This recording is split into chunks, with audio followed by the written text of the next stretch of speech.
여러분들과 함께 헬스 토픽 하면서 살짝 살펴보면서 아주 힘차게 한번 한 주를 시작해 볼 수 있도록 하겠습니다. 자, 장내 미생물에 대해서 지속적으로 말씀을 드리고 있습니다.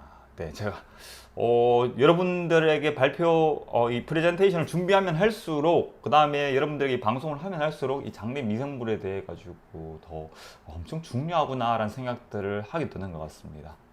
지난 시간에는 이 장내 미생물의 특성에 대해 가지고 몇 가지 말씀을 드렸어요. 현기성 세균이 주를 이루고 있고, 그 다음 우리 장내에 이렇게 살 수 있는 미생물의 종류는 현재까지 한 35,000종 정도라고 보고가 되고 있고, 그 다음에 개개인에 따라서, 위장관의 위치에 따라서, 그 다음 같은 위치에 있는 위장관이라도 그 위장관의 어떤 위치에 따라서 뭐 상피세포에 가까이 있느냐, 점막층에 있느냐, 아니면은 점막층에 속하지 않고 음식물과 섞여 있느냐, 이에 따라 가지고 미생물의 종류가 다 나뉘어서 분포를 한다, 이렇게 말씀을 드렸던 것 같습니다.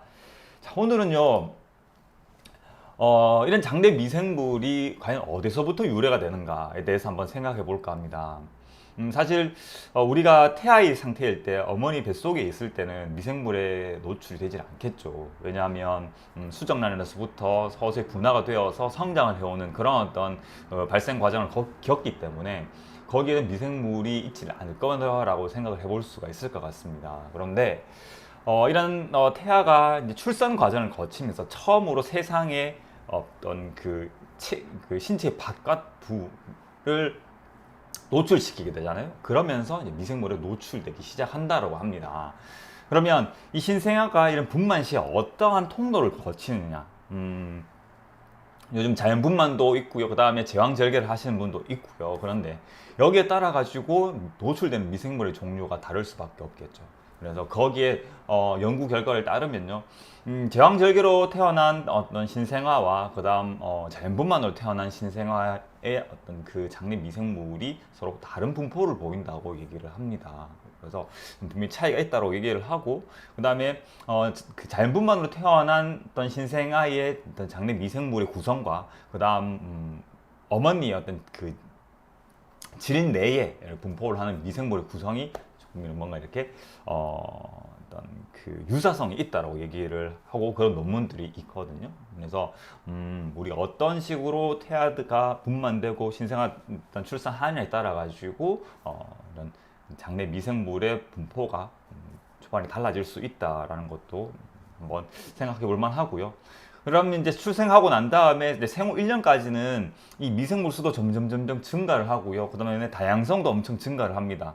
이런 환경적인 요인이 분명히 작용을 하겠죠. 처음에 출생을 할 때는 이제 그런 차이가 있겠지만 출생 이후에 어떤 식단이나 아니면 생활 환경이나 에 따라 가지고 우리 몸에서 정착을 하는 미생물도 있을 거고요. 아니면은 들어왔다가 어떤 이제 도태되는 그런 어떤 미생물들도 분명히 있을 겁니다. 그러면서 점점점 그러니까 환경 속에서 노출되는 그런 미생물의 종류가 많아지면서 우리 몸 안에 장내에 정착하는 미생물의 수도 좀 늘어나고요. 이렇게 1년 정도 지나고 나면 1년 이후에 어떤 그 영유아들은 성인과 거의 젊은 성인들과 거의 비슷한 미생물의 종류와 그 다음 숫자를 유지를 한다고 합니다. 그리고 이런 생활 환경이나 아니면은 뭐 어떤 습관이나 식단에 따라 가지고 그런 미생물 구성 비율은 지속적으로 변화가 되고 뭐 이제 이런 진화를 거듭을 한다라고 얘기를 하네요.